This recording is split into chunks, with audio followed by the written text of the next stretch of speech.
book of Jonah, and I'd like to say a few more things about some things in Jonah that I didn't get to mention last week, and then we'll get into the book of Ecclesiastes. If anybody has any comments or anything about Jonah before we leave, you're certainly welcome to speak on those things. We went through the book of Jonah, and we've learned many, many, many good things about mankind. We've learned about what man can do to improve their hopes of salvation, and that's repent and do the things that God would teach us. We have learned from the book of Jonah that the things that we are to teach, the things that anyone who teaches, should be what God bids them to preach and not their own preaching. We have learned that being obedient to God and doing His will is good for others, not just our own selves. But when Jonah went on the boat, there were people on that boat that weren't in good standing with God. But once they threw him over the side and they repented, and God, they did what God wanted them to do. I won't say all of them did, because it doesn't say that. I don't know how many. But when Jonah went and preached to Nineveh, they all repented. God repented of his decision to destroy Nineveh and did it not. And so when Jonah went out after he knew what God would do, and of course he throwed his little tantrum just like all of us people do from time to time. And last week I mentioned that where God asked him there in verse 4, he said, Then said the Lord, doest thou well to be angry? Have you ever tried to calm anybody down with a calm question or a calm response when they're really bent out of shape?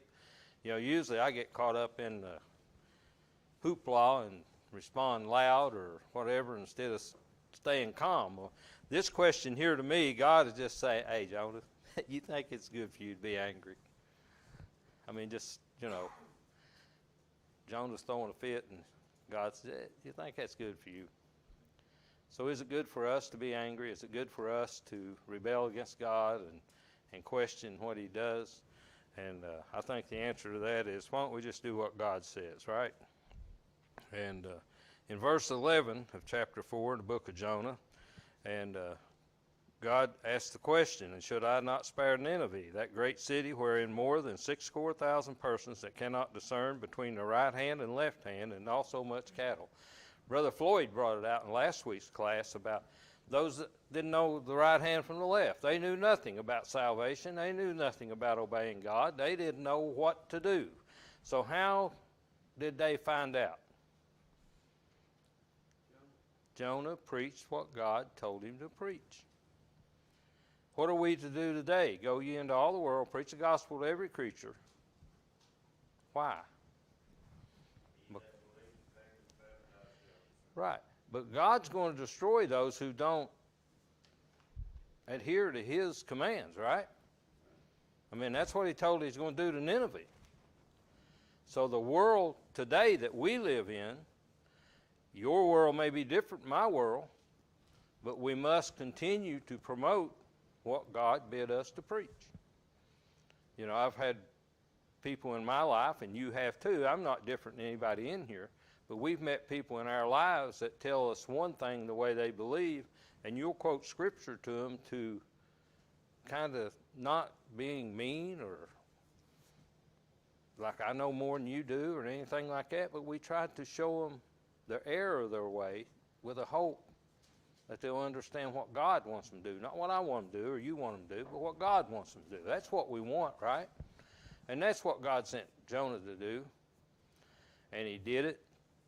And so Jonah's all upset, angry and mad, and he just soon go ahead and die. And one thing that made me, in the book of John, chapter 21, I thought of this. Where God asked Jonah, is it well for you to be angry?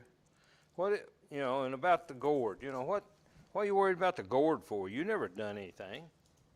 You never made it grow. You never created the gourd. You never created the shade. You never created the worm that killed the gourd.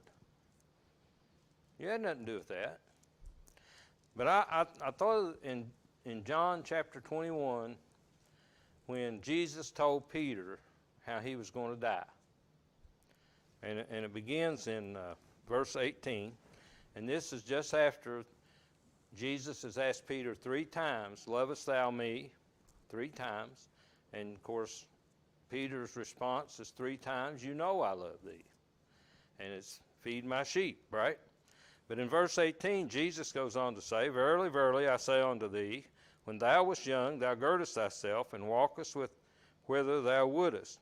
But when thou shalt be old, thou shalt stretch forth thy hands, and another shall gird thee, and carry thee whither thou wouldest not."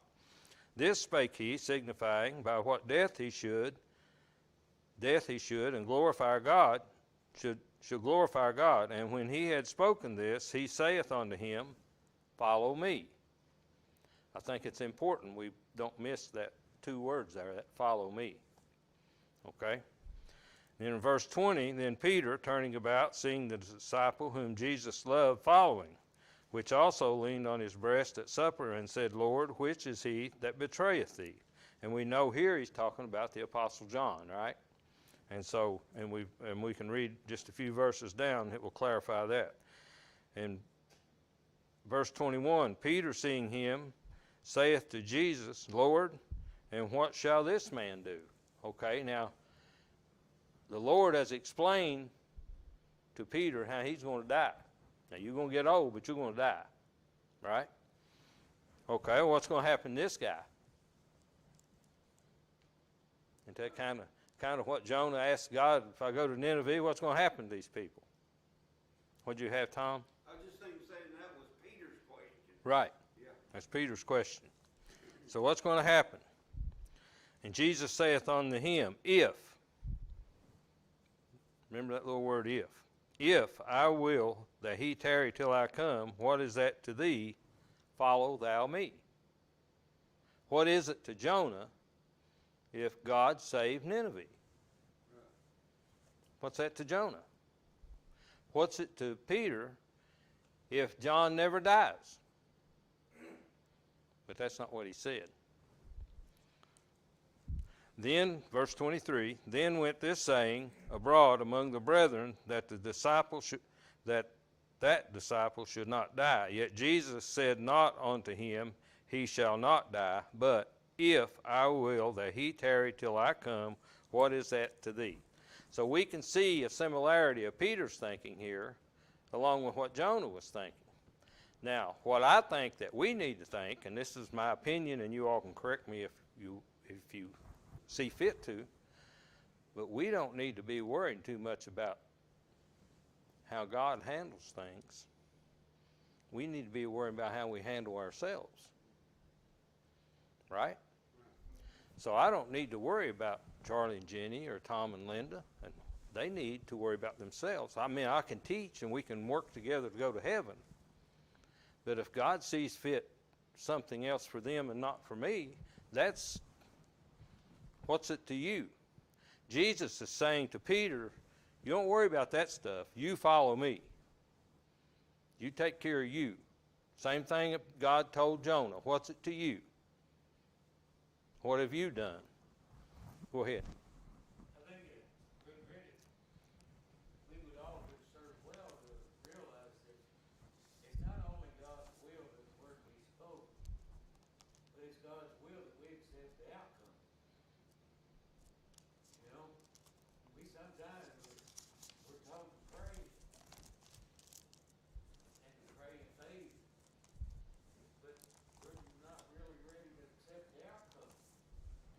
Ask God to answer prayer. We must be ready to accept the answer.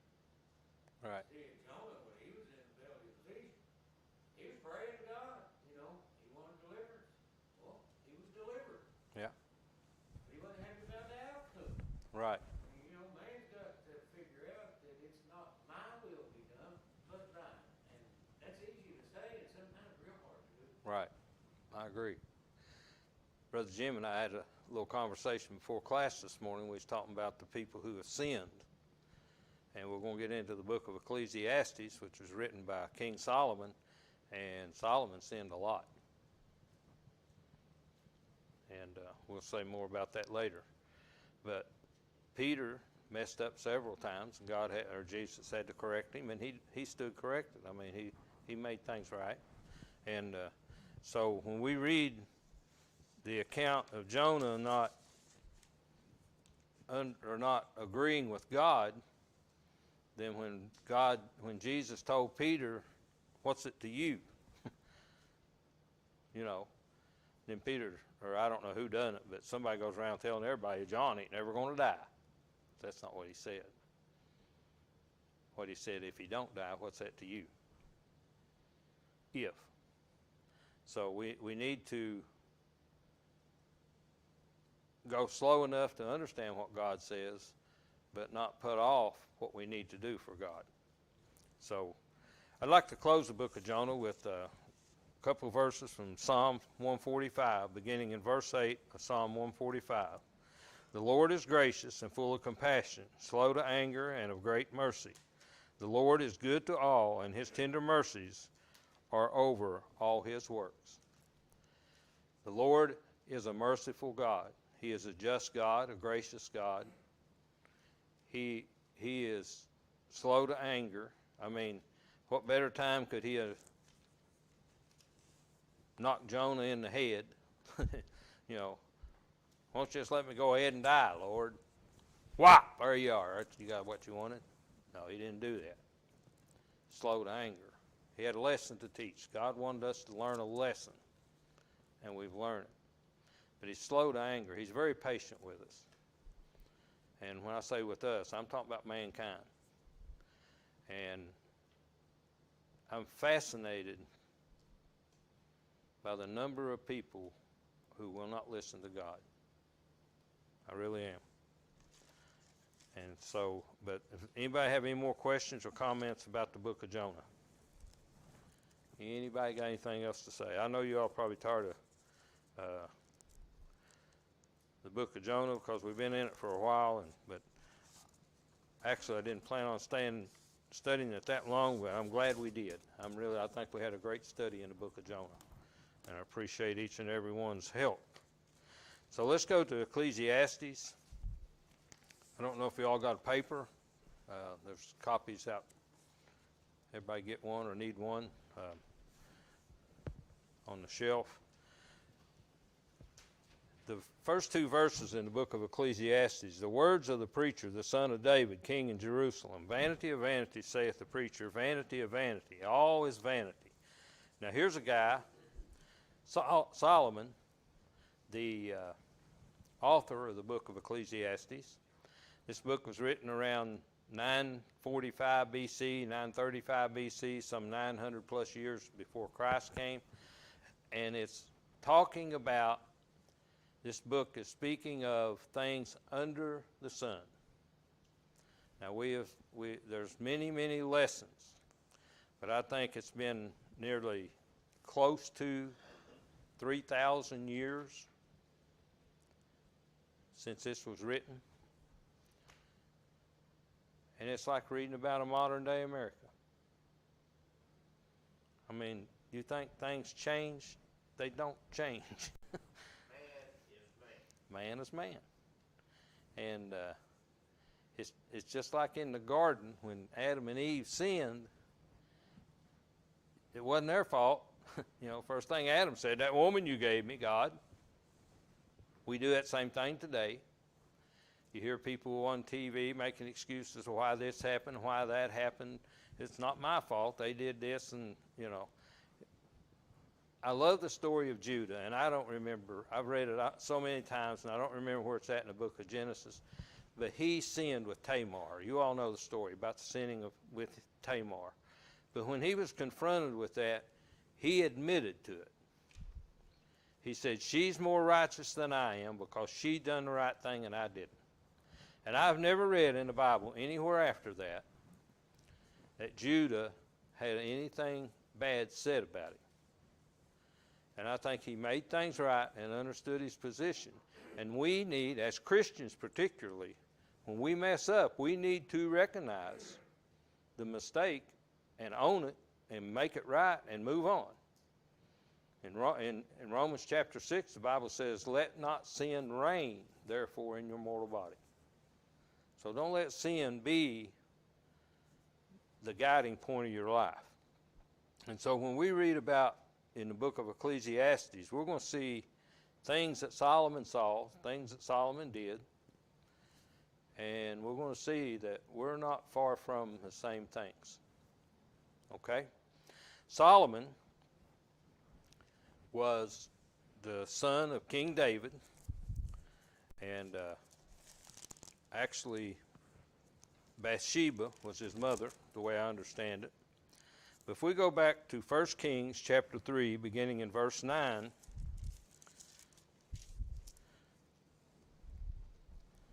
1 Kings chapter 3, verse 9.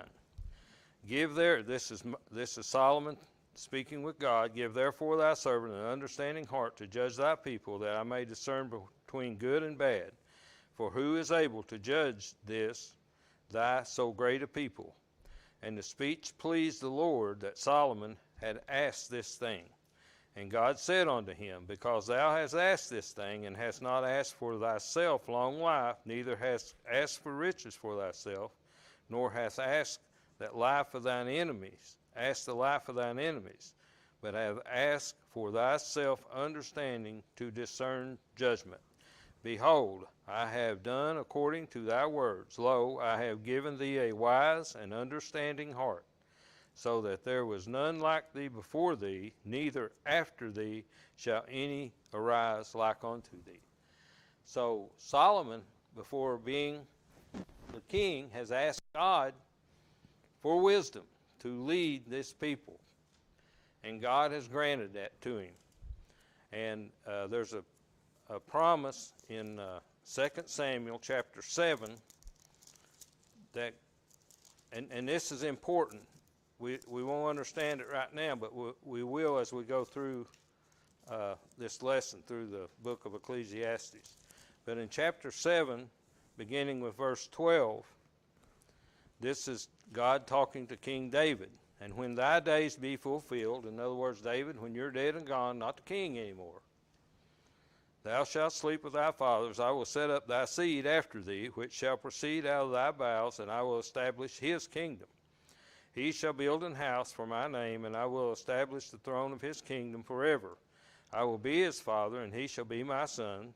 If he commit iniquity, I will chasten him with the rod of men and with the stripes of the children of men. But my mercy shall not depart away from him, as I took it from Saul, whom I put away before thee. And thy house and thy kingdom shall be established forever before thee. Thy throne shall be established forever. Now, that's a promise David was made by God, that King Solomon, that God would never destroy or take the kingdom away from him as he did Saul. Now, we know what Saul did, right? He disobeyed God, and it was taken away from him and given to David. But God is making a promise to David that he will not do that to Solomon, no matter what he does, is basically what he's saying. Well, so here Solomon has asked for great wisdom, and God granted it. The promise has been made that he's going to be the king. So now let's go to 1 Kings chapter 11. And I don't know if we should read all this or not. But the bottom line is 1 through 13 here in 1 Kings 11. You can read it when you have time. But if you go through and read those verses, you'll find that King Solomon disobeyed God and disappointed him greatly. Okay? So when he had he worshiped other gods, idols. I mean, he really turned his back on God. But God kept his promise, and he did not take the kingdom away from Solomon because of what he had promised David. But God was still very displeased with Solomon. And so Solomon writes the book of Ecclesiastes. And I'm not saying that this is his repentant speech, if you will. Some think that this is what Solomon did to make things right with God in writing this book and making a confession of all that he did, realizing that all the bad things he done was vanity and vexation of spirit. There wasn't nothing new under the sun. He wasn't doing anything anybody else hadn't done. Didn't make it right. But he comes to a conclusion in chapter 12, and we know what that conclusion is, right? Everybody in here knows that. Let's hear the conclusion of the whole matter. What is it? And keep his commandments. For this is the whole duty of man, or the whole of man. So I'm not saying I don't know. I don't know. In my heart of hearts, I don't think Solomon died lost. I don't know. But again, we're back to, what's that to you? Brent wasn't, I can hear God saying, what's that to you, Brent? I'll take care of that. That's none of your business, okay? And so I can understand, but when Jesus mentioned Solomon in his talk in the New Testament, talking about a greater than Solomon is here, He talked about how great Solomon was, but then he said, a greater than Solomon is here. So we know Christ is greater than Solomon. But as he writes this book, we're going to see many things. Some things easy to understand, some things will not be easy to understand. Together, maybe we'll make them easy. But in the book of Ecclesiastes, there's a couple of things we need to remember. What Solomon's writing about is under the sun. All right? And he asks a question in verse 3. What profit hath a man all his labor which he taketh under the sun? So we're talking about living under the sun on the earth, right? And what's your profit, my profit? What's mankind's profit in doing that? What is our profit living under the sun on this earth? What is it? And that's the question he asked. And so in verse 13, he says, I gave my heart to seek and search out by wisdom concerning all things that are done under the sun. Okay, now we know that Solomon's a wise man, right? Very wise. Well, he's not just going out here and seeking and searching just to be doing something. He's doing it with wisdom. He is using, in a wise way, search out by wisdom things concerning under the sun.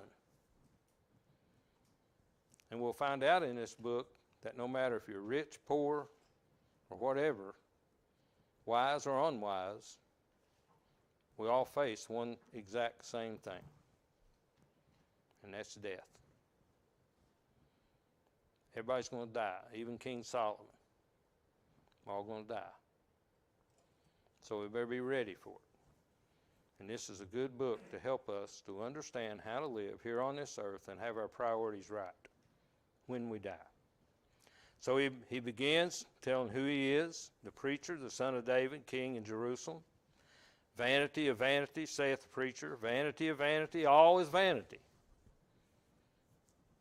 Well, there's a lot of people in the world today you can't convince that all is vanity. Well, what does vanity itself mean? What does that mean? It means uselessness. It's just worthless. It's just, there's no benefit. There's no profit in it, as he says in verse 2. Or verse 3, talking about profit. Under the sun, now remember, under the sun, our physical life under the sun, even what profit we have under the sun, it's vanity. Now we'll find out as we go through the book that we're allowed to enjoy life on this planet. Even though it may be vanity at the end, the truth of the matter is, God's not condemning us to a cell where we can't enjoy life, because we can. And we should. We very well should. We studied in the book of 1 John about the happiness and the joy that we should have because of what God has promised us. So we can enjoy life. We can enjoy it. So in the first 3 verses is kind of the introduction to the whole book. The words of the preacher, the son of David, king in Jerusalem, vanity of vanities, saith the preacher, vanity of vanities, all is vanity. What profit a man of all his labor which he taketh under the sun? Then in verse 4, he begins to talk about things that's always going to be. It's just going to be this way. Always was in his time, and always will be. One generation passeth away, another generation cometh, but the earth abideth forever. That one verse right there should get everybody's attention on the planet. Okay? Generations will pass away. I remember when I was a kid, they talked about the last Civil War soldier died. He was over 100 years old, I think. And then I hear during my lifetime, there's no living World War I soldiers. And now they tell us there's very few World War II soldiers.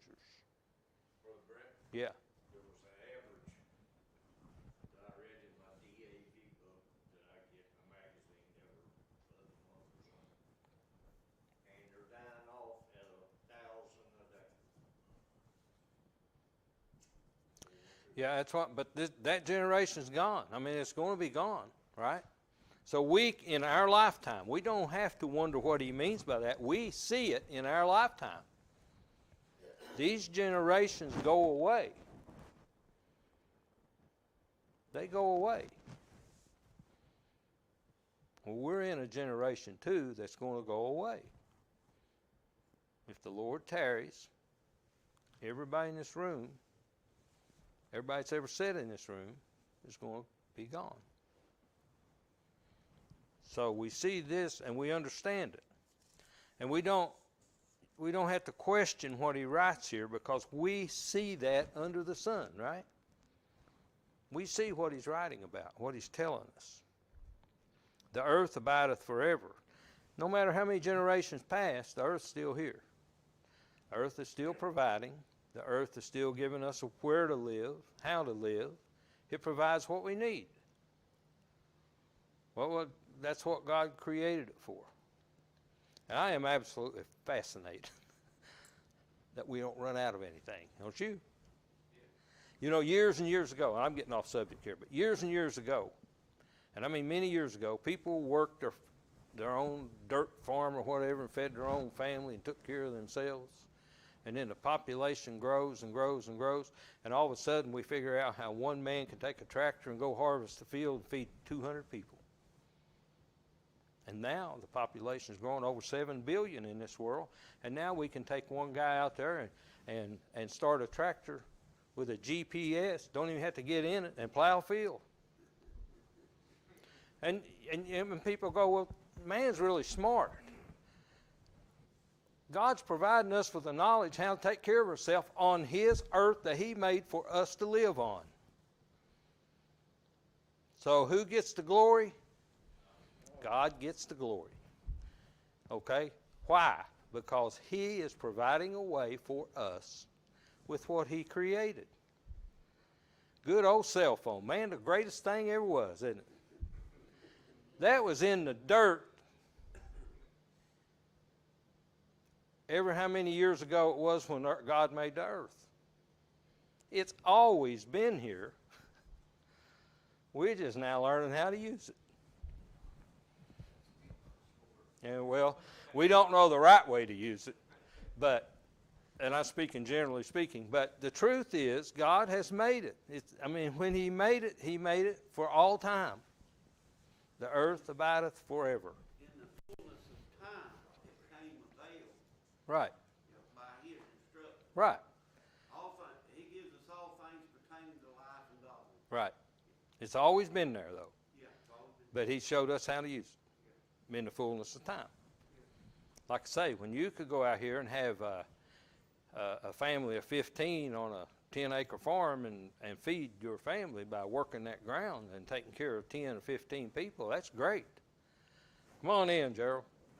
And but to see one guy now be able to feed thousands, that's not an accident.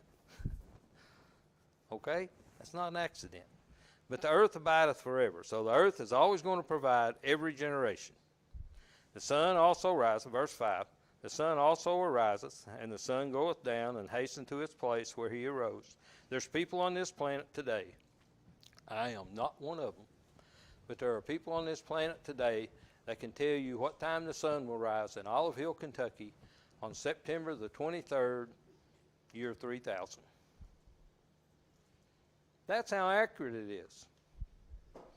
You can go get a calendar right now for next year, and some of the calendars will have the time the sun rises and sets each and every day of next year. It's already on there.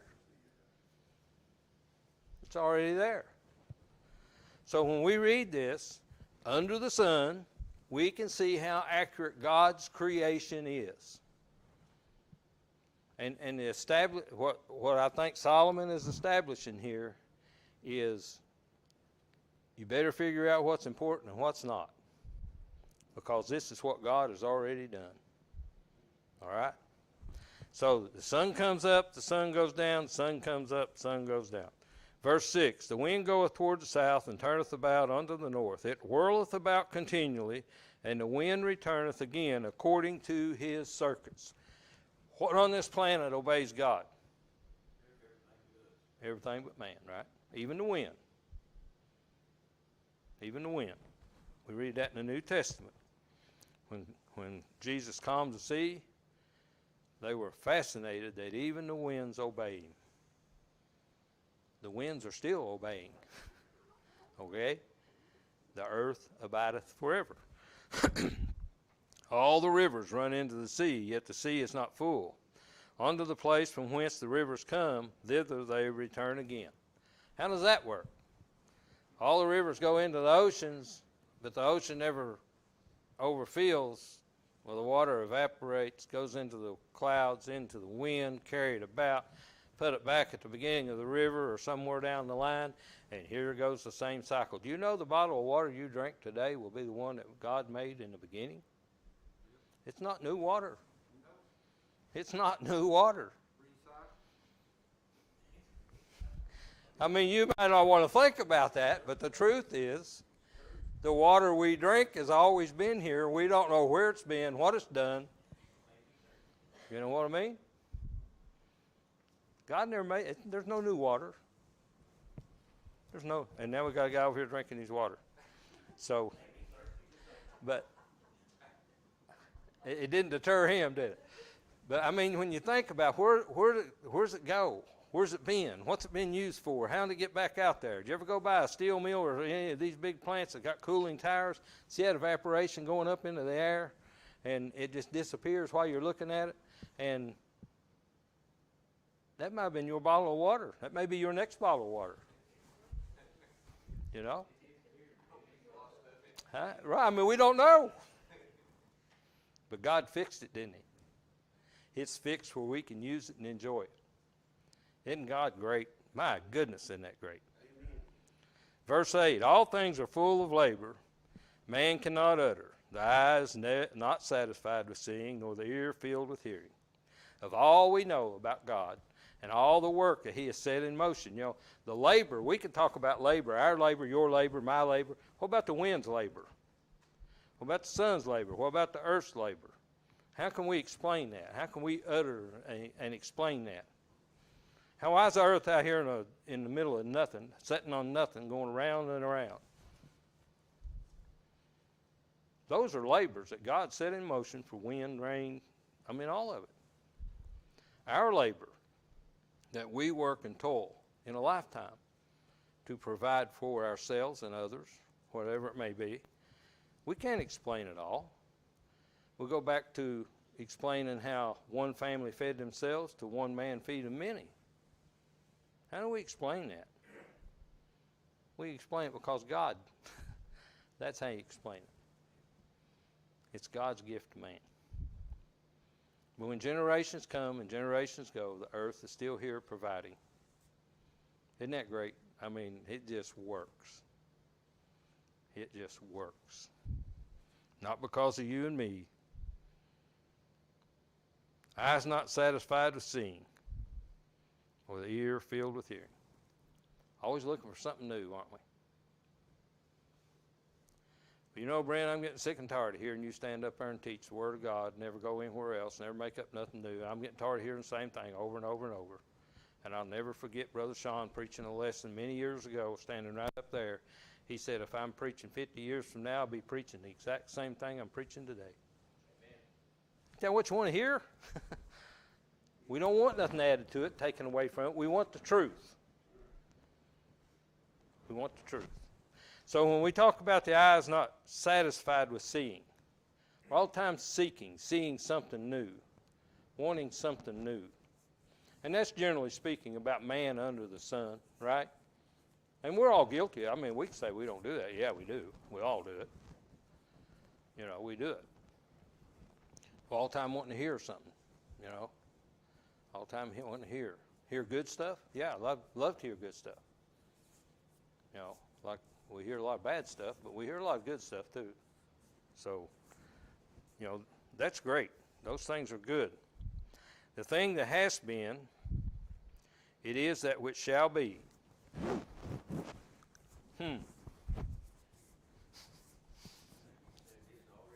This is kind of confusing, isn't it?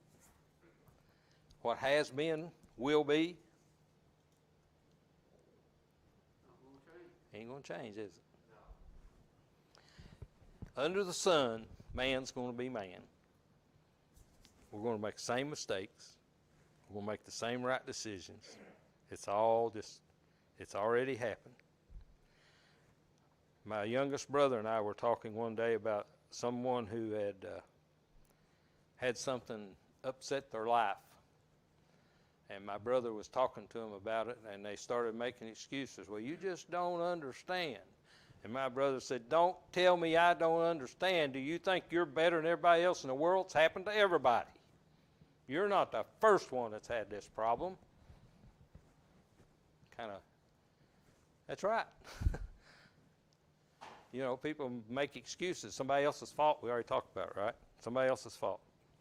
But that which has been, it shall be, and that which is done is that which shall be done, and there is no new thing under the sun. The cycle continues. What continues? Sun comes up, sun goes down, the wind blows, the rain comes, the water goes back to where it came from, and I mean, all that just goes on and on. It's already been, done it, doing it now, do it again. Is there anything whereof it may be said, see, this is new? Y'all got anything that's new? I can't think of anything that man's got that's new that they haven't, that God hasn't provided. I mean, it hath been already of old time, which was before us. Now, in verse 11, there is no remembrance of former things, neither shall there be any remembrance of things that are come with those that shall come after. How many people died in year 1000 that you know of? You remember any of them? What about 1800? You remember any of them? What happened in 1800? You remember? Yeah, I was in the mid-1800s. But you weren't there. You don't remember. I mean, things are gone. People come and go. And I always think, I like the Westerns. I don't know if y'all like old Westerns. I like old Westerns. But I like watching where these people get killed out on the prairie and they go out there and dig a hole or put them in it and go off and leave them. And nobody knows where they're buried. They don't know their name. They don't know. I mean, they're forgotten forever, right?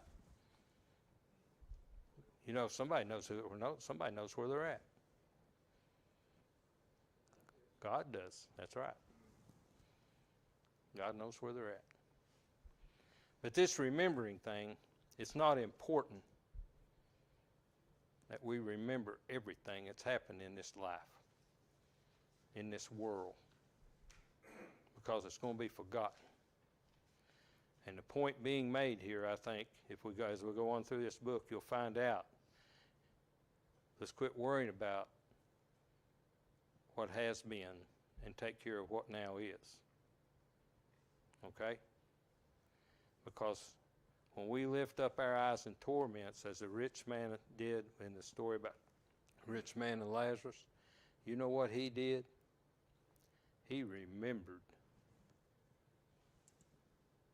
He remembered he had 5 brothers that he didn't want to come there. He remembered that he needed water. That's one of the torments. So let's quit worrying about things we can't fix. Quit worrying about things that God has got under control. And let's worry about us. And worry may not even be the right word to use. But let's be concerned about us now getting to heaven, doing things God's way. That's what we learn from the book of Jonah. That's what we learn from the book of 1 John and the book of Jude. The Bible teaches us to prepare for death. Why should we prepare for death? Because one generation comes, another generation, one generation passes, another one comes. We're not going to be here forever. So we got one lifetime to get it right. One lifetime. That's all we got. Well, we went over time again. Sorry about that. We'll pick up at verse 12 next week. Thank you all.